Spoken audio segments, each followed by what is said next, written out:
I want to welcome Dr. Dawn Kilian back to Diakonos Solutions for another conversation. Dawn joined us last fall, and the conversations were so rich around productivity and scheduling and what it takes to achieve your goals and pursue your doctorate and finish it. That I invited Dawn back to continue the conversation with another topic that is in Dawn's heart, and that is legacy. And our talk today is entitled "Legacy: Your Life is Not Over." And I will say Dawn has impacted Diakonos Solutions in a way that our theme this year is dreams and legacies. So that because just the idea of we stand on the shoulders of the women who came before us, the people who came before us, the families that that we stand on the shoulders of those who have paved the way for us, and yet we continue to dream and reach forward. So that playing of looking forward and honoring our history while being present all at the same time. That's a very long-winded introduction to say, welcome back, Dawn. Thank you. Thank you. I'm so excited to just to be here and to hopefully something that I'm able to share today will influence and inspire others. Yeah. So Dawn is the director of intercultural life at Asbury University, and she's been in that position coming up on 2 years. So she works with students and administrators. And one thing is that Dawn was on campus during the Asbury Revival. We have not talked about it previously, but she said that she would share just a few thoughts. So I think we're going to open there because that is certainly a legacy that those students are leaving for the campus and for a lot of people. So can you tell us a little bit about, how that experience unfolded for people on campus? Yes, it's something that we'll never forget. 2 weeks of outpouring of the Spirit, and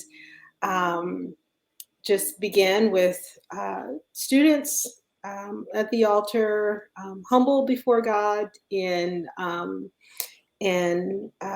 would say the entire 2 weeks, the duration, people continue to press in. Over 50,000 visitors from across the globe, literally different countries, came in a span of 2 weeks. And I would say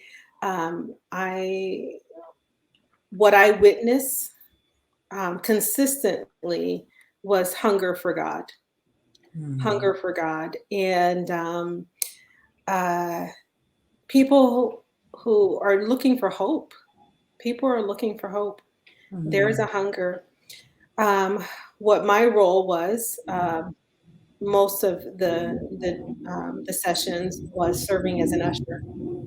And so being kind of the gatekeeper, if because we could only allow people in as space was limited, people would go in depending on availability. And so it was pretty.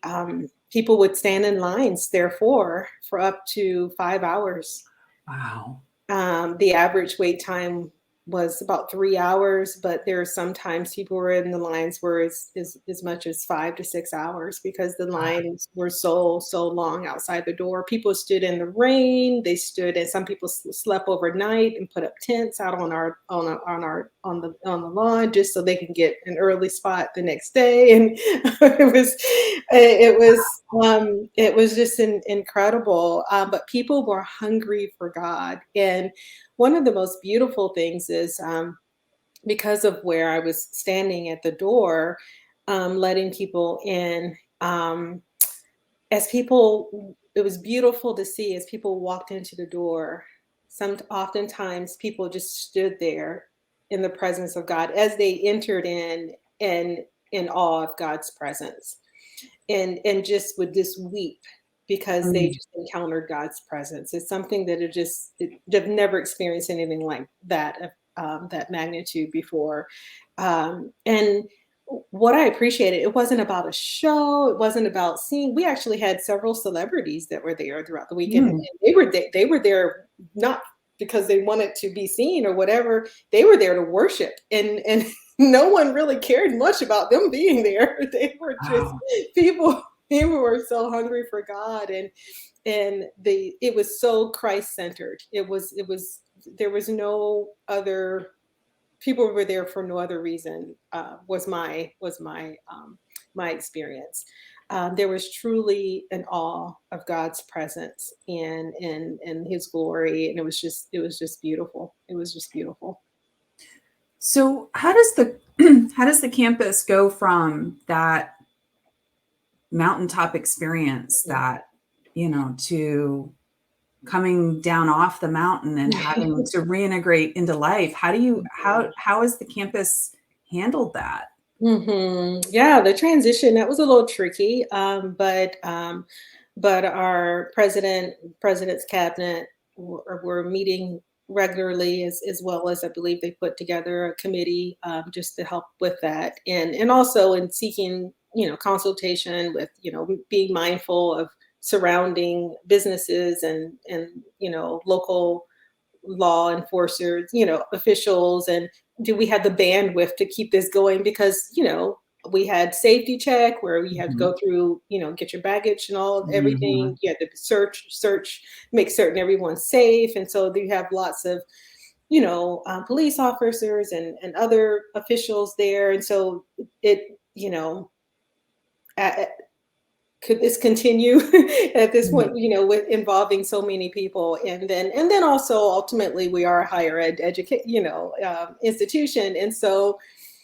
I think we were around midterms. I can't remember exactly where we were, if we were just about to enter into midterms, or if we were, I can't remember exactly that piece, but we knew that, we needed to resume, classes, Mhm. and in its normal fashion. And so that it was around, that was kind of what helped inform the decision to not end, quote unquote, end the revival, but to, transition it to another site. And so there were other, um, churches, I believe. I'm not sure where all the host sites were, but we tried to make certain that people understood this is not Asbury's revival.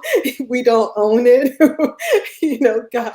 And and it was beautiful to see that, the outpouring of God's Spirit in ways. It was not limited to Asbury, I think, is what I'm trying to say. So yes. All right. So so transitioning to legacy, knowing that's like a moment in history. Just it's amazing that you were a part of that, and got to witness it and can then Mhm. speak to it. But do you want to share a little bit, because I know we had talked a little bit offline last fall, and then we continued the conversation into the new year. Um, how has, I mean, legacy is really, I'm almost going to say, gripped you. And like it's not letting go of you. So Mhm. can you share a little context of how that has bubbled up inside of you and why this is important to you? Mhm. Mhm. I think there's several contributing factors. One is age.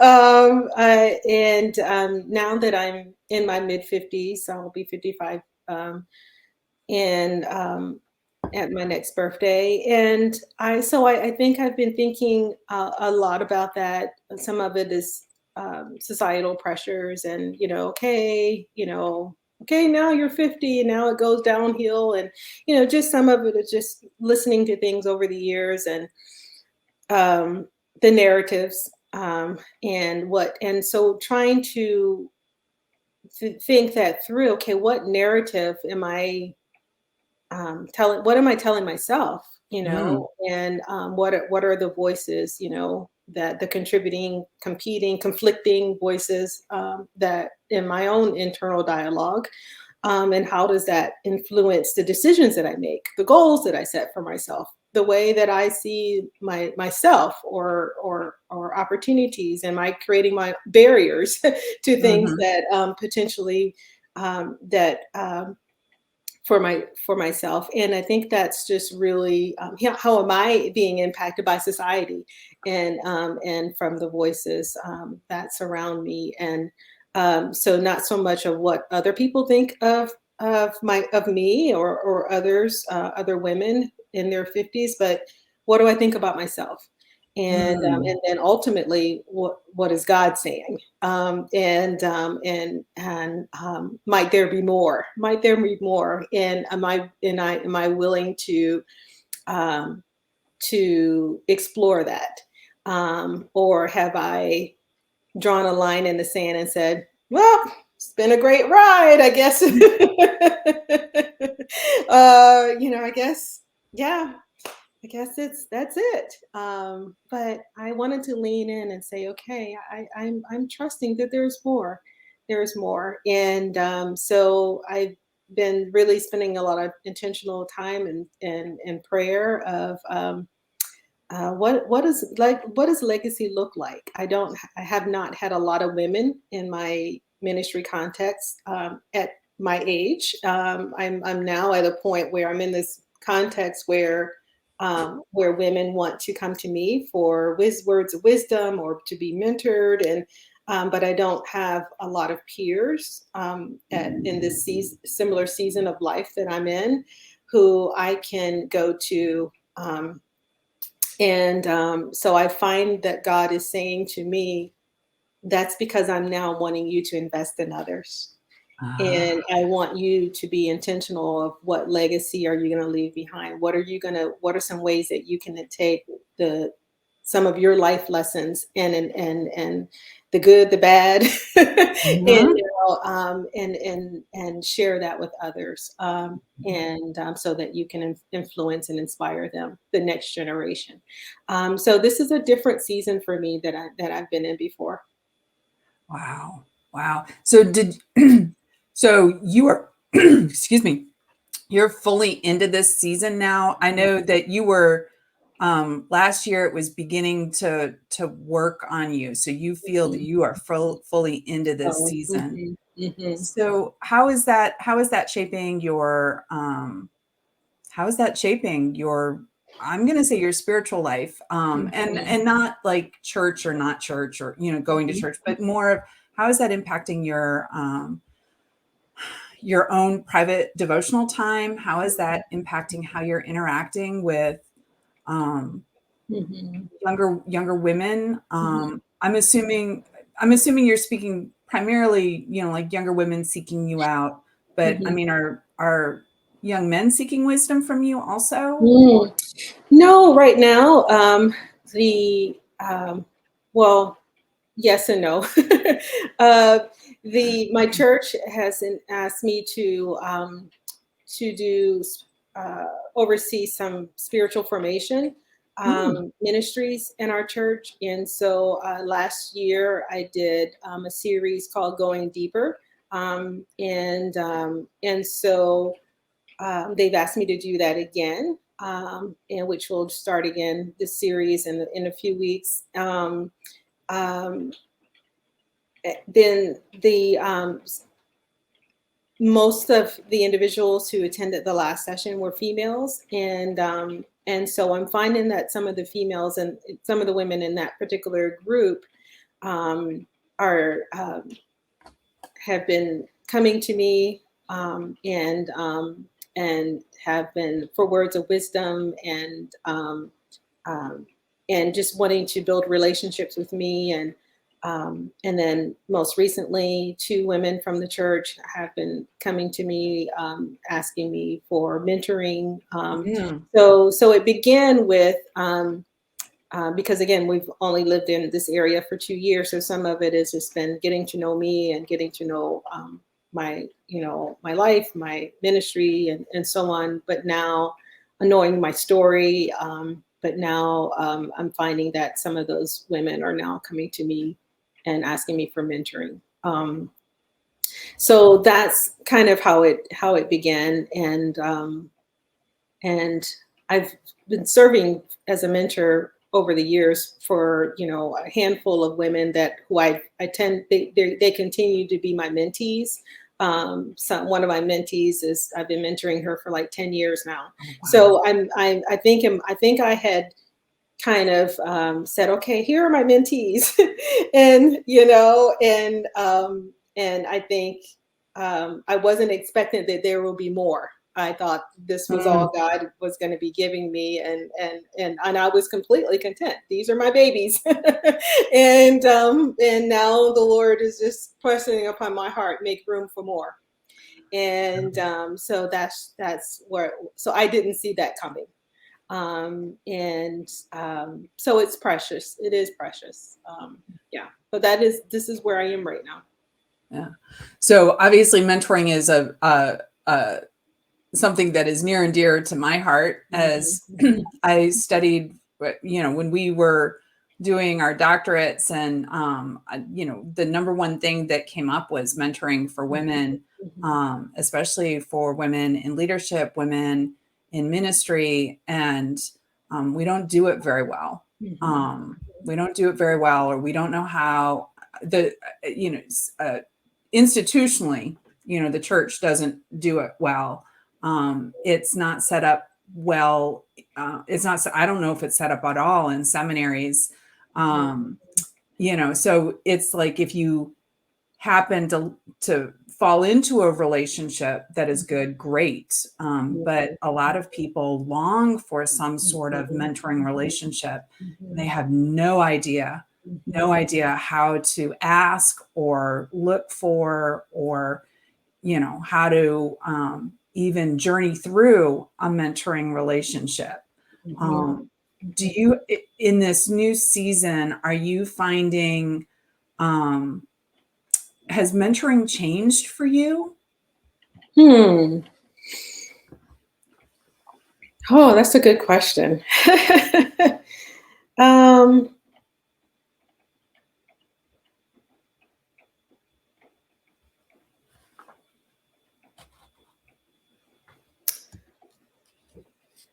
I would say, I don't know if it's necessarily changed for me. But I will say that um,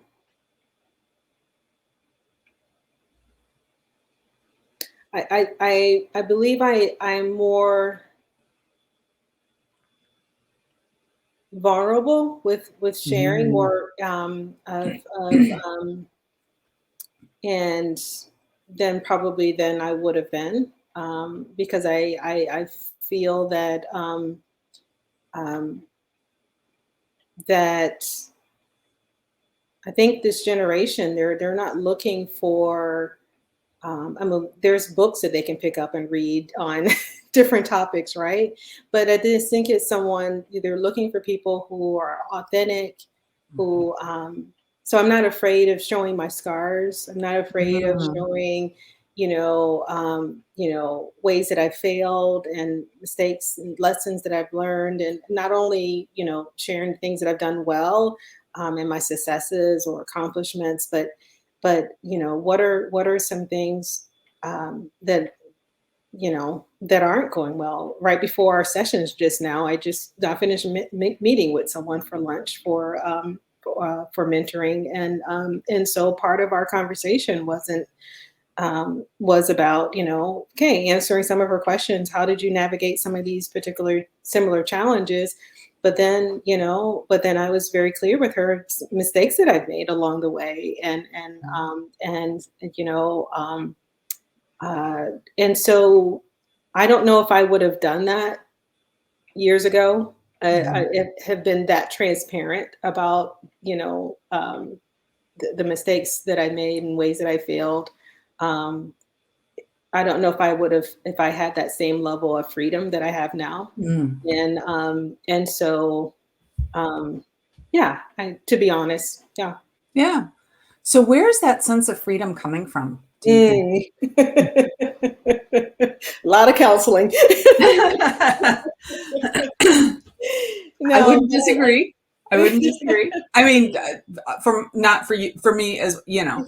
Um, yeah. And I think that part of it is just growth of just knowing that and maybe part of it is just growing in wisdom and maybe part of it is age of just you get to a point where um, you become comfortable with your own skin and mhm, you're not trying to be like someone else. You're not trying to, knowing my true self and not continually operating out of false self. And I think, and that brings freedom in itself mhm, that I'm no longer interested in wearing the mask and pretending to be something that I'm not. And yeah, I think it kind for me, that's at least that's what it looks like for me. yeah. No, I would agree. I would say there is a real gift in being a middle-aged woman, Mhm. um, because you know you don't get here unscathed. Um, So true.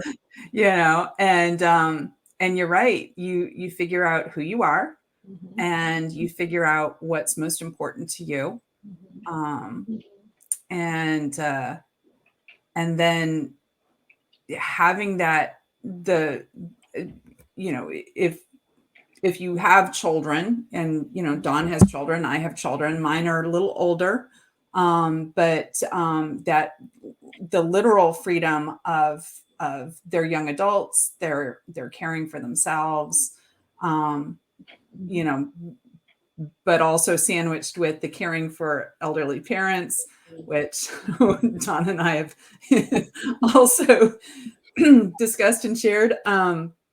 There's a that sweet spot of understanding that um, I have something to offer the Mhm. world. Mhm. You don't have to take it, but Mhm. I've got something to offer. And yeah, and when it's God sourced and God rooted, it's really powerful. Mhm. Yeah. Yeah. Yeah. Yeah, yeah. So there's that really positive side, but then there's also you've talked about what it takes to let go, let go of things that might be holding you back, and that goes in a lot of different directions. It's personal, it's career, it Mhm. may be in your past. Mhm. Do you want to talk about that a little bit? Yes, sure. So, the word that comes to my mind is losses. There Mhm. was a season that I was going through where there were just multiple losses happening all at the same time. Some of it you just touched on, aging parents, Mhm. and just thinking through caring for my mom, and her dementia, and then she had multiple diagnoses in pulmonary disease and then blood clots, 5 blood clots plus dementia. She just had a number of things that were going on, and I was her power of attorney. And at the same time, we were empty nesters with my daughter now in college, or had gone started college, and shortly after my mom's uh, some of her health challenges. But then, um, yeah, then I lost my spiritual parent, my spiritual mother, and who has been my mentor for 20 some years, and so just multiple losses. My husband lost his dad, and there was just it was it was just a season of many losses all at the same time. Um, so I found that it's important to grieve the losses. That was the first thing. And I think it's just my takeaway from that was there is a time for grief, right? That we grieve those things. We grieve those things well. We grieve those losses. And what once used to be, and then gradually adjust to the new norm. But I think what was very comforting for me was when I discovered that God is grieving with me. Mm. God is grieving with me. And that even in that grieving process, that can be a beautiful thing. Instead of it looking like, oh my goodness, all these things, losses all at once, and you're just can be so overwhelmed by all this grief stricken, that it can be comforting to know that God is grieving with me. And it just took me a while to really fully grasp that. So I remember that just being a very life-giving for me when it was very, very difficult to let go, and that helped me to Yeah. let go, to trust God, to stay focused on Him, and to know that yes, some of these are losses, but then that there's more. There's more. There's hope. And my life is not over. And some of these relationships I may need to let go, but He has new relationships, new beginnings, new opportunities that are around the corner. And but I have to be willing to let go of some of these pieces, and that was hard. And but when I was able to let that go and hold on to grief and hope together, then I began to experience, yeah, new beginnings, new things that are beyond what I would have imagined that God was up to. So that I thought was so beautiful, when you shared about holding grief and hope together. Mhm. Can you tell us a little bit more? I mean, is there more that you can unpack on that? Because I don't think people think of it that way, Mm, and it's really beautiful. It's a mhm, beautiful tension. mhm. Yeah, the beautiful tension. Can you pause that for just a second? I just noticed his battery is dying. I need to go. All Sorry, right. Okay. sorry. I need to go get the cord.